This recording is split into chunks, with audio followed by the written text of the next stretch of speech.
Hey, everybody. Welcome to this week's episode of the Financial Advisors Alliance Masterclass. Not only do we have a badass advisor, but also a personal friend of mine, Adam Swerdlow.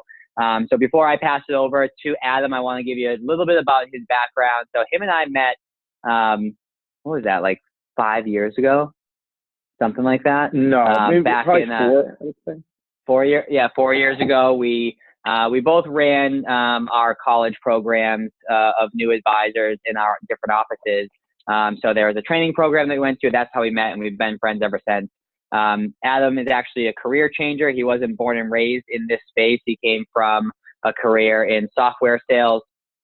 He's also had a very, very big focus on client acquisition, and through his company has received numerous awards on the amount of new clients he's brought into his practice. He's an MDRT producer. He's run his team of young advisors for the last 3 years and helped grow that part of his practice in his office. And actually, most recently, about a year and a half ago, he uprooted his business from New York and moved out to California. So I'm sure there was a little bit of starting from scratch there. So we'll touch on that in this interview and in this video. But I love everything about Adam. The only thing that I don't like is that he's a Yankees fan. So we're gonna have to put our differences aside for now. But dude, it's really, really good to have you here. I'm fired up for this. Thanks, man. Yeah, thanks for having me. I'm happy to see you grow this, and I'm here to help in any way I can. Awesome, dude. Well, let's get started. So I alluded to it with your intro, but share with me sort of what triggered the change from what you were doing before in software sales, and how did you actually get into this business? Well, so actually prior to selling software, I actually worked for a company called Icon Office Solutions, in which I sold copiers. And it's been equated to selling ice to an Eskimo. So, it's not the easiest thing, but, I actually had 2 weeks off between graduation of college and my first day at work. And I did that because I was already in the, focused mode of school. So why not, I didn't want to take too much time off. But it did great things for me. I learned tough skin. I was knocking on doors. It was door to door, business to business. It was tough, man. I did really well. And what happened was the company sold to a company called Rico, which I'm sure you guys know. I mean, I'm sure whoever's watching this video, I bet you've got a Rico copier in your office right now. So we went from being a dealer where you could have multiple brands to a manufacturer where you can only offer one brand. So it really didn't matter how much you liked Adam. If you didn't like the brand that I had to sell, then we weren't doing business together. And that I really didn't like that. Funny enough, I left there to go to a software company, and the same thing happened. About a year in, it got sold to a big communications company, and I went from working, and people doing business with me because of me, and it went to, oh, you don't have this product? Great, I'm not going to do business with you. And so what really attracted me to this career was the fact that you weren't necessarily choosing to work with a company. Obviously, there are certain companies have certain advantages with their products depending on the clientele, but at the end of the day, people are working with you because of you. And there weren't going to be any crazy changes like that going on in the career. And so that's one of the biggest reasons why I chose to to be a financial advisor and work in this space, is because you're choosing to work with me, and no matter where I am, the time zone, the physical location, whether I'm 50 or 20, you can work with me. If you make an income and you're a good person, like, I want to work with you. And so I wasn't getting that from my other careers. Not only that, but the comp plans aren't changed. They're the same throughout. And you just have that consistency that you don't have at other companies. My dad always used to tell me that if you're on a W-2, you're expendable. So, if you can make something for yourself and create a business where, your clients are working with you, you'll always have a job. You'll never be without a job. So I actually got recruited in too.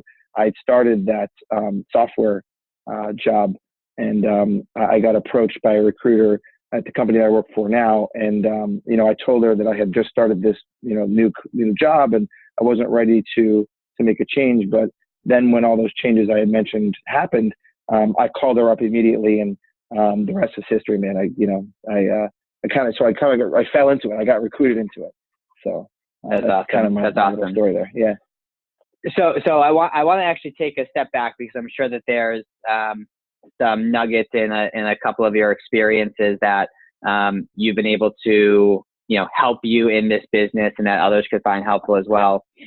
Sure. I've never had the courage to go to potentially doing like a door-to-door sales opportunity. I am so curious to know a time where you like got knocked on your butt, and a time where you thought you were about to get knocked on your butt, but you overcame that. Because I think that's, Sure.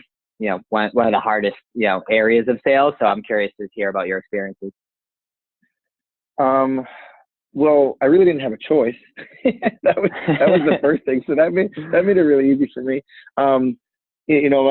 Again, it was a W-2. You had a little salary. I think I made my salary was $27,900. And then I made commission on top of that. So when you have a salary, someone's telling you what to do. So my manager would bring me out, we'd ride along together, and I'd knock on doors. I knew that number one, it was a numbers game. So the more doors you knock on, the more people you see, the more of an opportunity you have to make a sale. That's completely different than what I do now. You know what I mean? Obviously, it's a numbers game today, but I see myself as more of an advisor capacity than I do in selling copiers, a true sales capacity. Obviously, there's a sales component to our career, but kind of what I've always been, I'm trying to think of the right way to put this. I've always been driven and stubborn as well. So if I wanted something, I can speak to the stubborn piece for sure. If I wanted something, I would go out there and get it. And no matter what, that was kind of ingrained for me at a young age, but, kind of leaving college and going to this career, or excuse me, that's not a career. That was a job for me. It was kind of time to grow up. And it was the real world. And, there were times where I'd knock on doors, and, there's a lot of places about, walk around, go to any business here, around where you live, and you probably see a no soliciting sign on the door. And I always made light of it. I just walked right past it. I didn't care about it. And there were times where the police were called on me. I was thrown out of offices. Yeah. But I knew that, one more no is closer to a yes.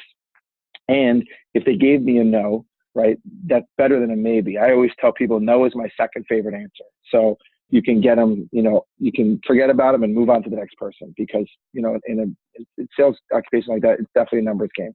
But I always had, at first, getting the cops called on you or being told what you do is crap, never feels good. But, I can say that my manager really helped me to overcome that, especially, I was 22, 23 years old, coming fresh out of college. So it was the people that I surrounded myself with, and also just my mentality from day one, that the more people I see, the more opportunity I have to make money. I knew that $27,900 salary wasn't really going to cut it for me. So that really helped me to motivate myself. No matter, getting thrown out of offices or whatever, it didn't matter. I was just, gunning for that goal. So I think, something that you and I can attest to is, having vision. So my vision was to, I make $100,000 in my first year of college, and I did it. So that meant getting thrown out of offices and getting kicked in the teeth or, knocked down on your butt was just part of the deal. And the sooner you can realize that, I think the quicker you'll become successful. So you sold over $80,000 worth of copiers to round it up to 100? No, I actually sold more than 70,000. Well, no, I made 70,000 in commission. Right. So what does that amount to in I just can't fathom revenue selling that many copiers. Well, and how much rejection honestly, you probably experienced. Oh, tons. I mean, part of, some of the business was kind of replacing existing clients and flipping them over into a new lease. And some of it was, new business, entirely new business. So obviously the new business was harder to get than when you were the incumbent copier salesman. Right. But believe it or not, if you've got a machine in your office and it's doing 45 pages a minute, that thing's at least $20,000. So, yeah, you wouldn't think that, but they're expensive. So, the revenue can get up there pretty high, but there's not a lot of money to be made on the actual equipment. The money's made in the service contracts. So paying per copy, whether it's color or black and white, ink or toner, paper we didn't do, but all the money was driven from the service side of that business. In the transition when they got bought out, they really reduced the compensation on the sale of the unit itself. So they were pushing in a service, model. Yeah. Which, so I had to sell I sold maybe like $500,000 of unit to get $70,000 commission. Yeah. So that's crazy. So now, when we were talking before, leading up to this interview, one of the topics that you said you feel really good about is, or feel really good about your experience in it, is phoning. So I'm curious to know, and I'm sure that there was some sort of overlap between your prior careers and this one here. So whether it's, this career here or a combination of the two, I guess, how did you go about mastering phoning? Because I think that when either people start in the business or when they're struggling in the business, that's like the last thing they want to do, but it's supposed to be the first thing. Otherwise, they don't have any meetings on their calendar, of course. So I'm curious to know how you actually went about mastering that and what advice you can give some of the guys and girls listening. Well, it's early on in the business, it helps when I'm in my 7th year, so it helps when you're in, and if I can say anything, get a CRM, some type of client, relations manager, Salesforce, Demandforce, whatever it is, whatever you choose to use, you should really use it. That's going to help you a lot. And the reason I say that is because you get empirical data, right? So after 7 years of working, I can look back at what I did 7 years ago and come up with how much do I make per phone call, right? So, now that's motivation, right? But when you're early on in a career, I always tell my young advisors and the guys and girls who I manage, coming up was there's only 2 things you can control in this business. One is picking up the phone and the other is asking for referrals. You can't control anything else. So why not handle and deal with the things that you can control? So, yes, you're correct. My prior experience definitely helped me with this. The difference is I was outside sales there. This is, picking up the phone is more of an inside sales type of thing, but I knew that phone calls led to opportunities, and that was it. That's kind of the simplest thing that I thought about was if I'm not picking up the phone, I'm not going to see people, and I'm not going to get them as clients, and I'm not going to build my business. And not only that, you can probably tell I'm a really outgoing guy. I mean, you probably knew that like from day one, but I've always been a talker. Yeah. So, and my friends yell at me to this day, like instead of sending me a text message, I'll call them. I do it to you. So I hate texting, and it's to the point where like I'm on the phone in the car, I'm on the phone like at the gym, I'm at the phone everywhere. On the phone at the grocery store, like to the point where like when I call my boys, they're like, "Oh, you're just calling me because you're in the car and you're trying to pass the time," and I'm like, "Yeah, but I talk to all my best friends every single day and maintain a badass relationship." So I think that there's something to be said about the way that you and I are wired in terms of, there's a reason why you and I can live literally on opposite ends of the country and start talking after not having talked for a few months and have it be as if we just talked yesterday. I think there's value in that. For sure. And I would say mastering it was just repetition. So that was my next question. That was my next question is it seems like the first step with mastering phoning is just getting the mindset, right? It's understanding that is your pathway to literally everything else.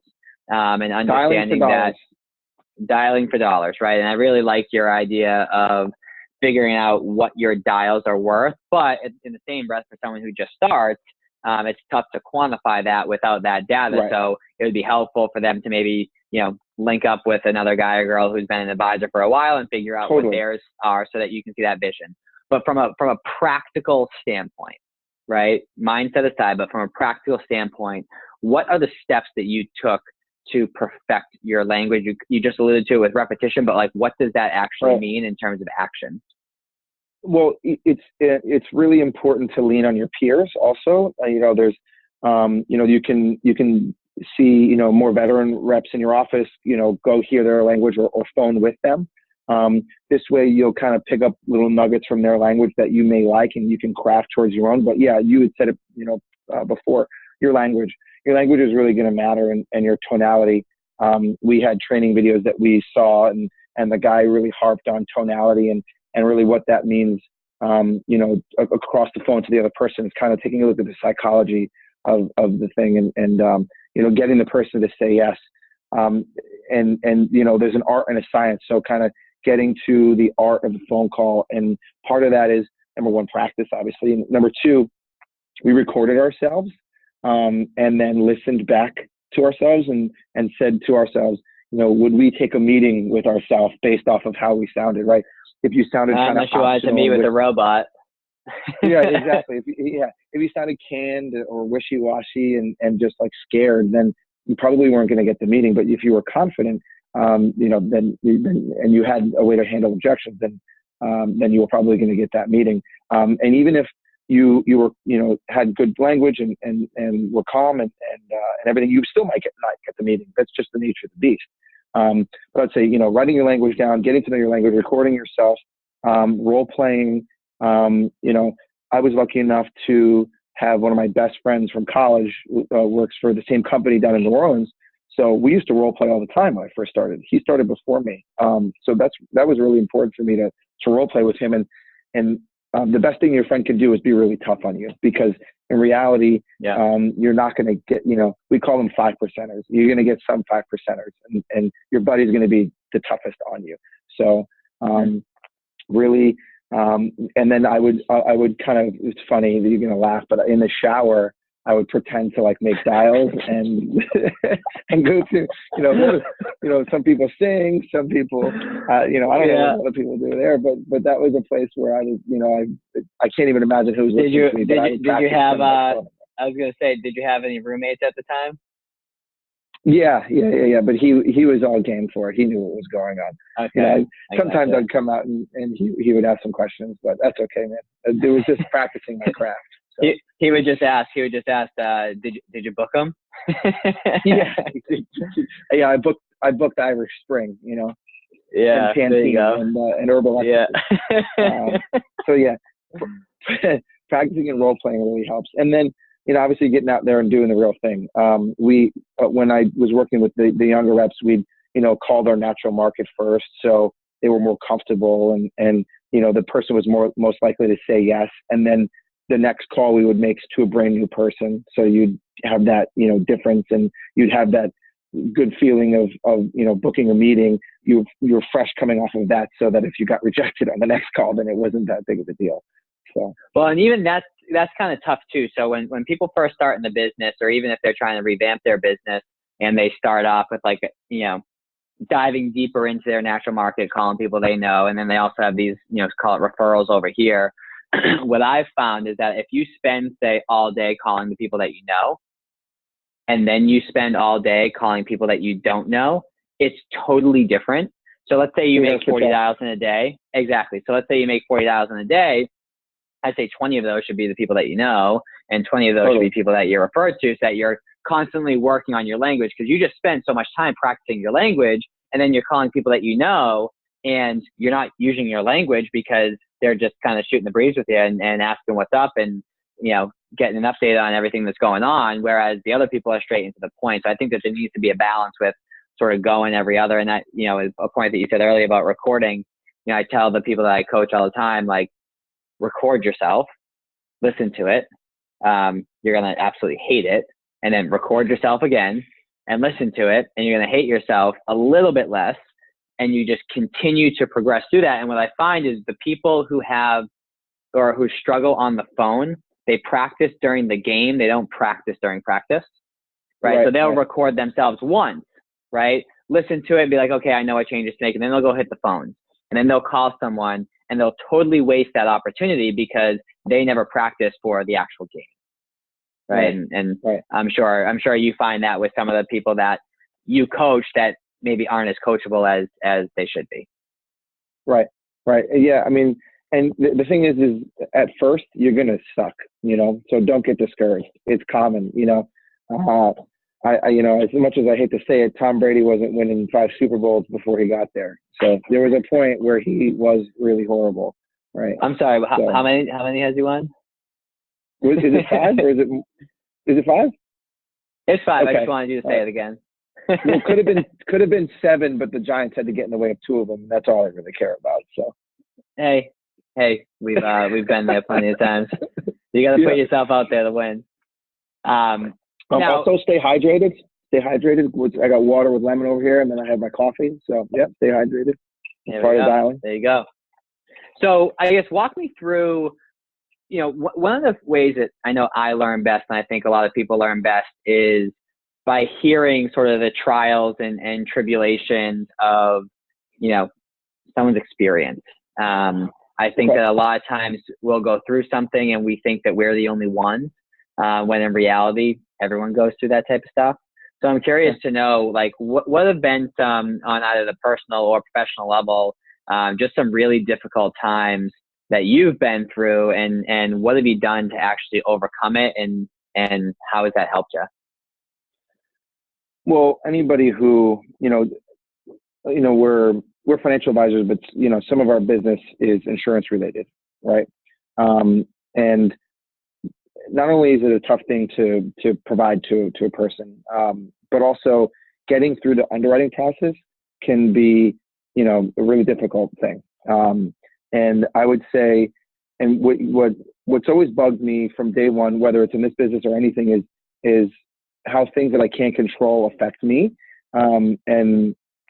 And so that's underwriting in a nutshell, right? So we do our job, we find the need, we cement the need, we get them to take action on what they need, and you've got this shiny application, and you're ready to submit it, and you feel good, that putting it in means you're this close to making a couple dollars, I don't know, whatever the premium is, but and then you get to underwriting and you get declined, right? And you're like, shoot, like I did my job.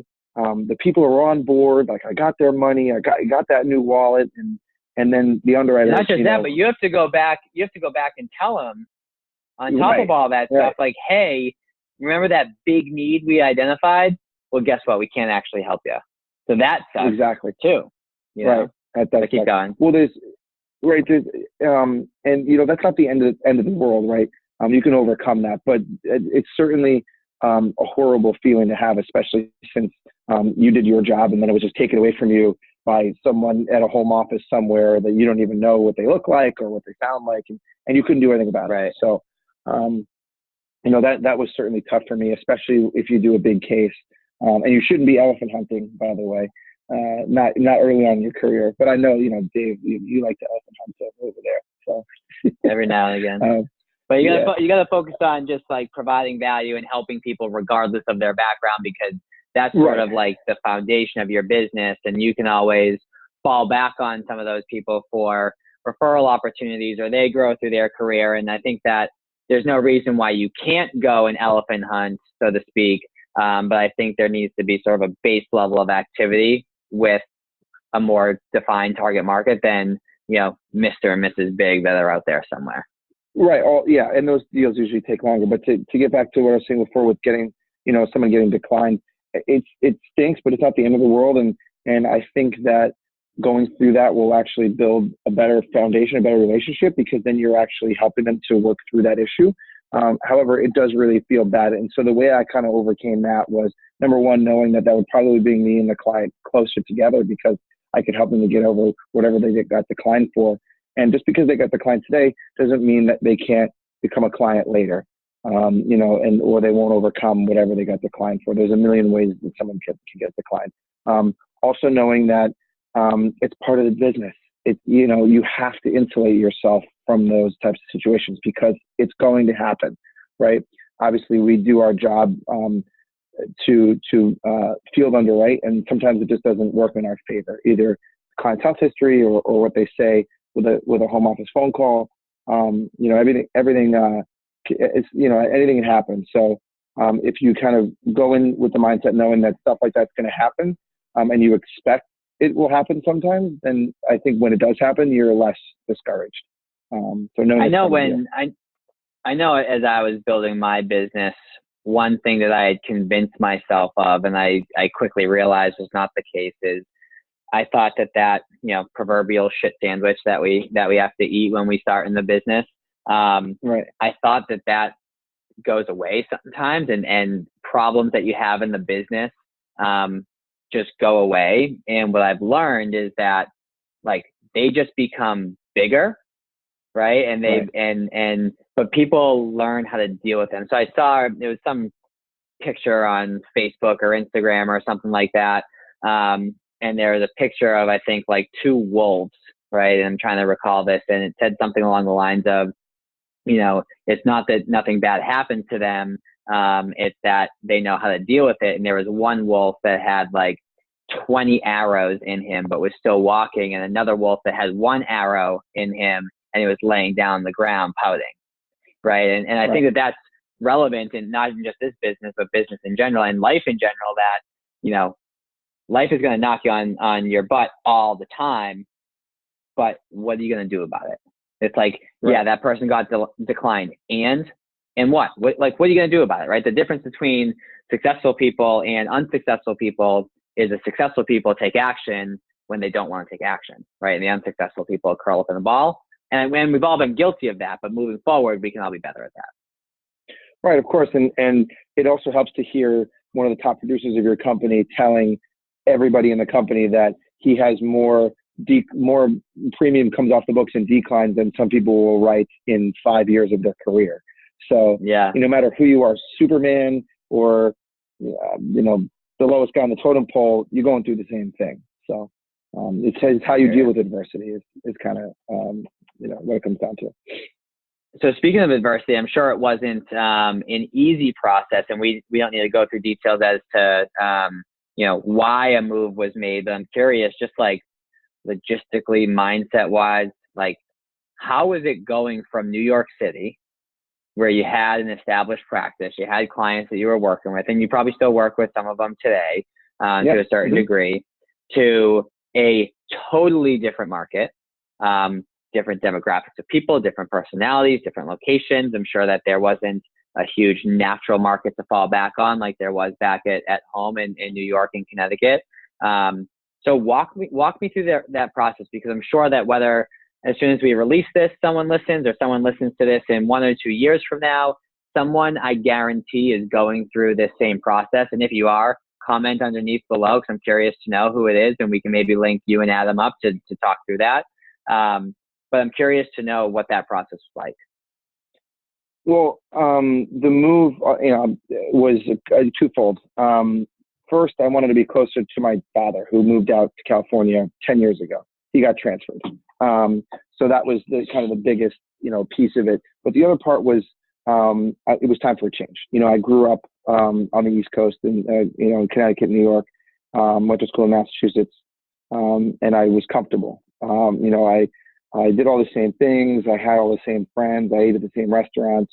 I was living in the same place for 7 years, and I was like, all right, this is cool, But growth doesn't happen when you're plateaued or stagnant or comfortable. Growth happens when you're uncomfortable. So, being closer to my family was the biggest part for me. But also, having a change of scenery was also really important. I'm not married. I don't have kids. I don't own a house. So I figured if I don't do it now, I'll never do it. I didn't have the natural market in terms of, growing up here, but, I leaned heavily on my dad and my stepmom, who have been nutritious to my business since day one, which, I can't thank them enough for. To all those listening, I hope that the people around you are nutritious to your business and believe in what you're doing, because that just makes your job that much easier. So before coming out here, I was lucky enough to have my manager. On that note, what I think is important with what you just said is it's yes, I agree, it makes it a lot easier, but by having the people around you help you, how I interpret that is that they believe in you. Yeah, totally. Right. And they believe in you. And at times when we don't believe in ourselves, right? At times when we don't believe in ourselves, we can always go back and say, well, if someone didn't see something special in me, they wouldn't have opened up their phone book. They wouldn't have, had me over when I was down or things like that. So sorry to cut you off, but I needed to hit on that. That's okay. Well, no, I totally agree with you. And it's a great feeling because you're going to get kicked in the teeth while you're out. And the last thing you want to deal with when you go home is someone saying, what you're doing for business. So, and it's just, it's part of the deal. You just, whether it's your family or your friends, you want to surround yourself with nutritious people who believe in you, and believe in what you're doing, which is really nice. So my manager here, we met prior to me moving out, and he had encouraged me to get a list of 200 referrals together I live in Orange County, California, to get 200 referrals in Orange County, before I moved out here. And I think he and I met 6 months. We met a few times, but when we talked about this, was about 6 months before I actually moved out. So I had 6 months to get 200 referrals, and that's plenty of time. No matter what market you're going to, if you got 6 months to get 200 referrals, that's really plenty of time. And so that really helped me to then get hit the ground running when I came out here. So I didn't come here with 0 people to call. That would have been horrible. Right. Obviously it was I already had 5 years of business back east, so I had an established client base where I could go back to the well, so to speak, to do client reviews and whatever. But you really need to grow your business. And one of the other things that I realized here was there's so much opportunity that I didn't have on the East Coast. On the East Coast in New York specifically, it's dominated by the finance industry and financial advisors. I joke with people. I say everybody and their mother's brother's sister's uncle is a financial advisor. So it's kind of hard to differentiate yourself, and that's not the case here. Here, it's dominated by real estate professionals. So, and lucky enough, that was my market. I have a lot of commercial real estate clients. And that's awesome. This whole place is commercial real estate. So, it was a good move from that standpoint, but also, as we alluded to before, I'm a pretty outgoing guy. So I knew that there would be a little bit of growing pain. And so the year before I moved out here, I had, I did a lot, the most premium I've ever done. And then the year, I moved out here, and then the year, so it was 2017. So last year was the premium was lower, but I had more, new, transactions and new clients than I've ever had in a year. And I think that's, a product of just being in a new place and being uncomfortable and having to get out there and and being that, using it as fuel to the fire and motivation, Right. Exactly. And I found myself kind of doing things here that I wasn't doing back east. Like, I joined Equinox and it's expensive, but if you meet one person and they get them as a client, then it pays for membership for a year or 2 or 3, it could be. Yeah. I was going to networking events, like just talking to people, just out and about, where I wasn't doing that back east because I was so comfortable where I was that I was like, I don't need new friends. I don't need to push myself out of my comfort zone. This is comfortable. And so here I found myself, doing more of those types of things, which definitely helps. And Equinox has been a great source of people for me. And it just gets better and better and better as more time goes on. But I will say that you don't want to go for the jugular right away when you're meeting people at the gym, because they might take it the wrong way. And I've heard from the people I've met with that some people will go for the jugular right away, and that kind of turns them off to the whole thing. So you more focused on like building a relationship over time to the point where they were like, hey, Adam, what do you do for work?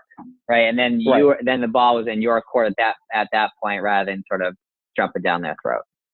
Exactly.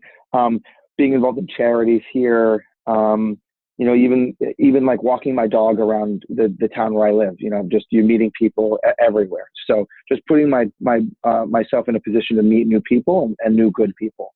And I knew it was going to be only a matter of time before, business really blew up. So I'm at that point now. Awesome, man. Well, I mean, some of the takeaways that I have from today's conversation is everything that you want is on the other side of fear, and you have to learn to be comfortable being uncomfortable. And I think that goes back all the way to your door-to-door sales and selling copiers. I think that being able to focus on practice during practice and not practicing during the game is important to make sure that you're in a position to be successful on the phone when you actually go ahead and do that. And then also just the overall mindset, understanding that everything you want is through that little black box, so to speak.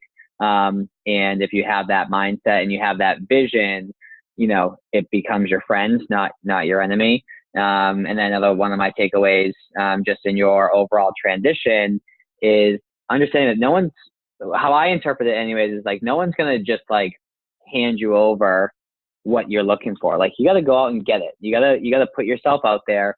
You got to, like you said, go meet people at the gym or walking the dog or at charity events, things like that. And you have to be focused on providing some sort of value to someone else before you ask for something in exchange. And that value doesn't need to be groundbreaking. I think people overthink that.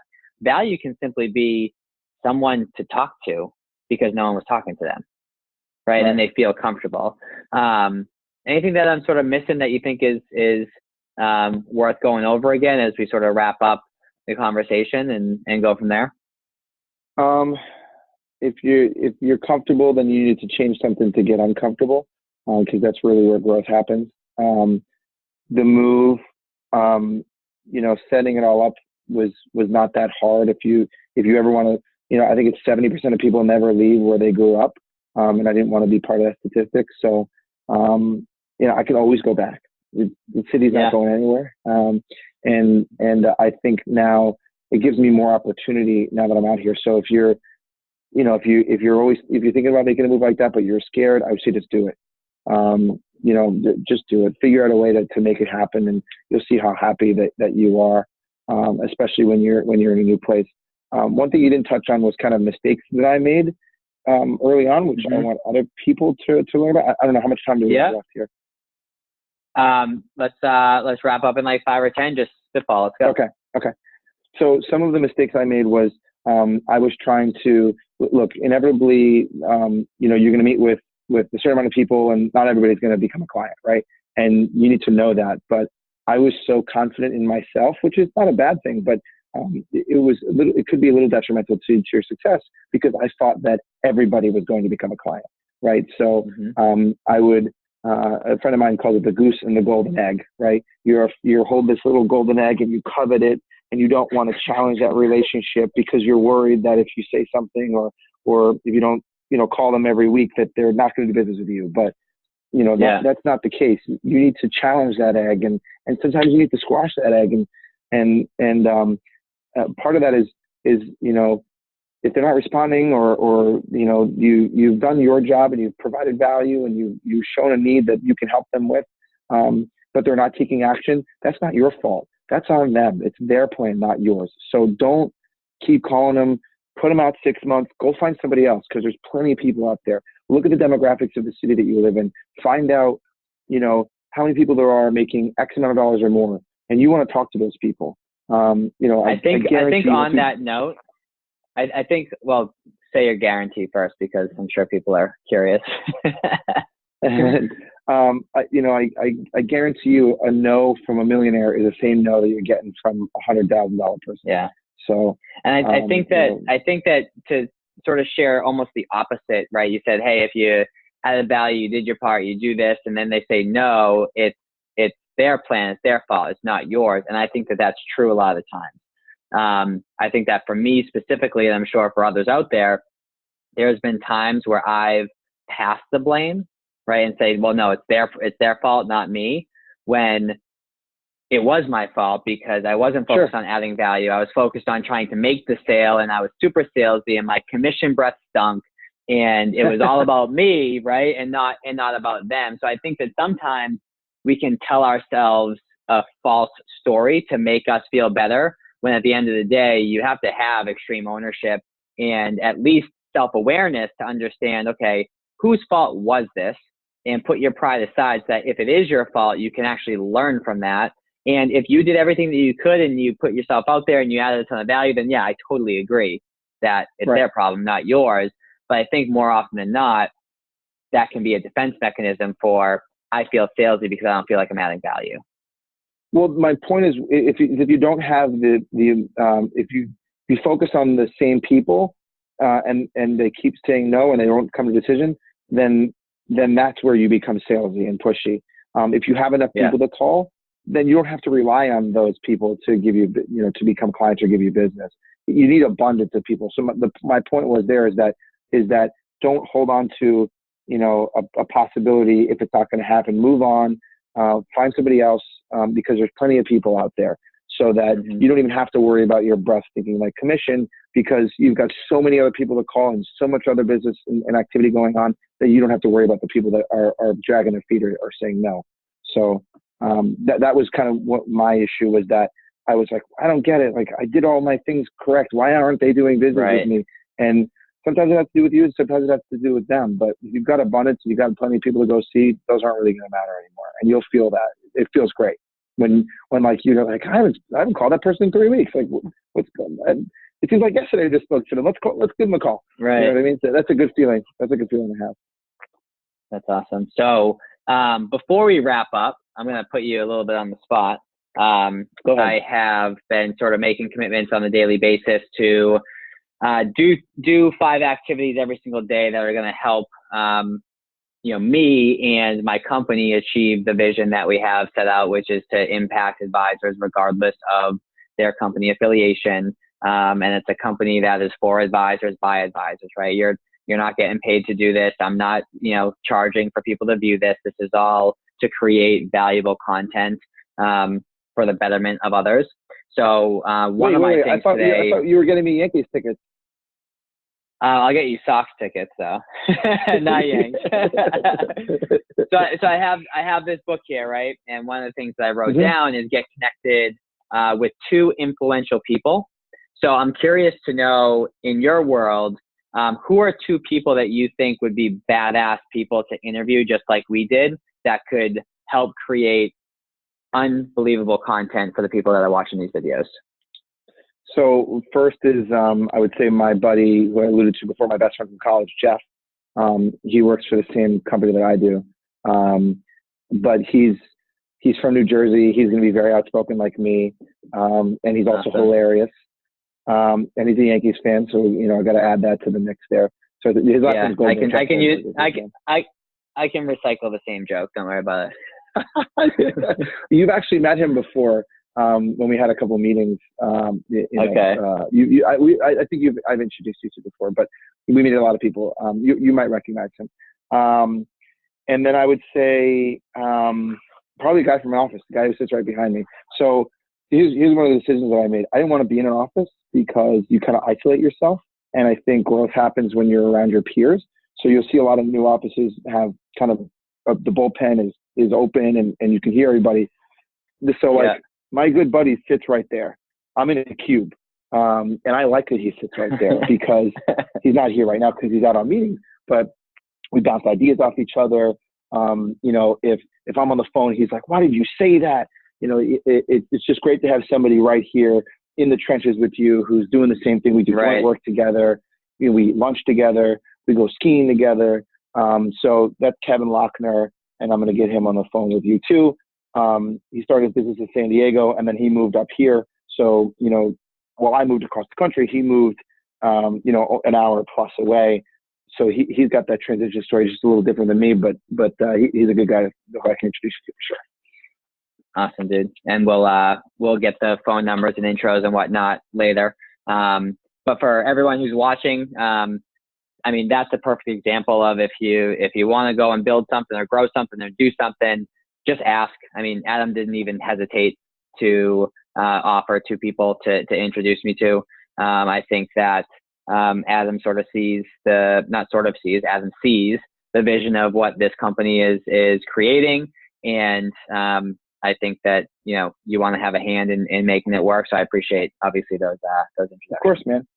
Yeah, I always say the active referrer gets referred. So if you're out there helping other people grow their business and you're selfless, it will come back to you.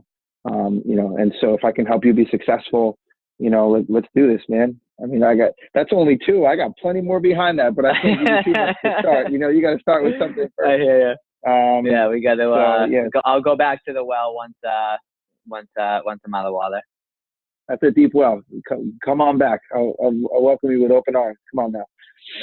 Awesome, man. Well, I appreciate the time today. For those of you who are listening, if you have any specific, questions or comments or feedback or anything like that, feel free to shoot me a message. Feel free to put a comment down below. We take a look at all that type of stuff. If it's something that I can answer, I'll go ahead and do so. If it's something that Adam or maybe someone else in our network can answer, we'll find the people to help you out. So best of luck, everyone, and we will see you next week.